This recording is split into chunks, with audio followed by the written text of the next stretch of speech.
ক্ষুদ্র, ছোট্ট ও মাঝারি উদ্যোগ এবং বস্ত্র দপ্তর পশ্চিমবঙ্গ সরকারের উদ্যোগে রায়গঞ্জ জেলা প্রশাসনের ব্যবস্থাপনায় রবিবার উত্তর দিনাজপুর জেলার রায়গঞ্জ স্টেডিয়ামে শুরু হলো বাংলা মোদের গর্ব কর্মসূচি। মূলত গ্রাম বাংলার প্রত্যন্ত অঞ্চলের প্রান্তিক হস্তশিল্পীদের শিল্পকর্মকে মানুষের সামনে তুলে ধরতে এই উদ্যোগ নিয়েছে রাজ্য সরকার।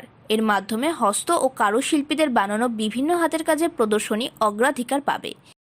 এই মেলায় কাঠ, বাঁশ, বেত, ঢোকরা প্রভৃতি বিভিন্ন শিল্পকর্ম নিয়ে হাজির হন শিল্পীরা। সরকারি সাহায্য পেলেও লোন সংক্রান্ত বিভিন্ন সমস্যার কথা উঠে এলো শিল্পীদের কথায়। সভাপতি পম্পা পাল এ ধরনের উদ্যোগের জন্য মুখ্যমন্ত্রীর প্রতি কৃতজ্ঞতা জানিয়েছেন। আজকে উত্তর দিনাজপুর জেলায় এই রায়গঞ্জ স্টেডিয়ামে উত্তর দিনাজপুর জেলা যে হস্তশিল্প এবং তাঁত শিল্প তারই আজকে যে স্বরোজগার মেলা আমাদের উত্তর দিনাজপুর জেলা তথা আমাদের রাজ্যের প্রত্যেকটি জেলায় জেলায় মাননীয় মুখ্যমন্ত্রী মমতা বন্দ্যোপাধ্যায়ের অনুপ্রেরণায় চলছে এই মেলাটি। এবং কিছুদিন আগে এখানে আমাদের সৃষ্টিশ্রী মেলা হয়েছে এবং কালিয়াগঞ্জের সবলা মেলা হয়েছে।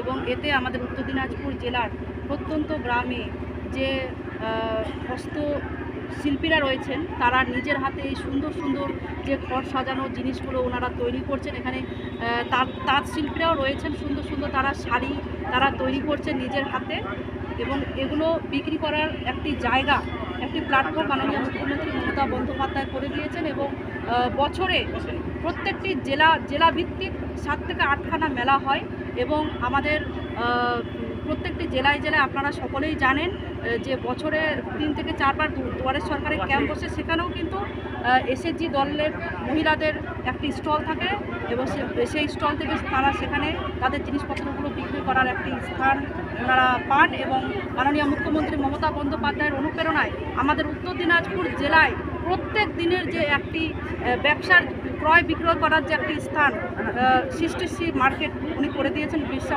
মুন্ডা মার্কেট কমপ্লেক্সে সৃষ্টিশ্রী স্টল মাননীয় মুখ্যমন্ত্রী মমতা বন্দ্যোপাধ্যায়ের অনুপ্রেরণায় হয়েছে।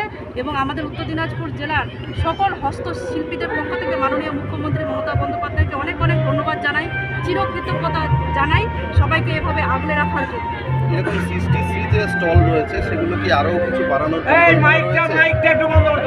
পরিকল্পনা রয়েছে? এখানে আমাদের জিএম ডিআইসি সাহেব রয়েছেন, ওনার সাথে প্লাবন সরকার, ওনার সাথে আমরা কথা বলছি। আমরা স্টলে আমরা ঘুরছি, ওনাদের সাথে আমরা কথা বলে সেটা আমরা করতে পারবো। এখানে আমাদের হর্টিকালচার, সেরিকালচার ডিপার্টমেন্ট থেকেও কিছু স্টল রয়েছে।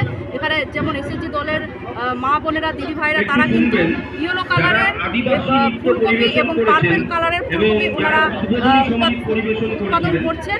আমরা সেখানেও যাবো। ওনারা আমার ডিএম সাহেব এবং আমার কাছে আবেদন রেখেছেন যে সৃষ্টিশ্রী মার্কেটে যাতে ওনাদেরকে একটা স্টল দেওয়া হয়। আমরা খুব শীঘ্রই তাদেরকে স্টল করে দেওয়ার ব্যবস্থা আমরা করছি। সেখানে প্রায় 300 মহিলা কাজ করছেন।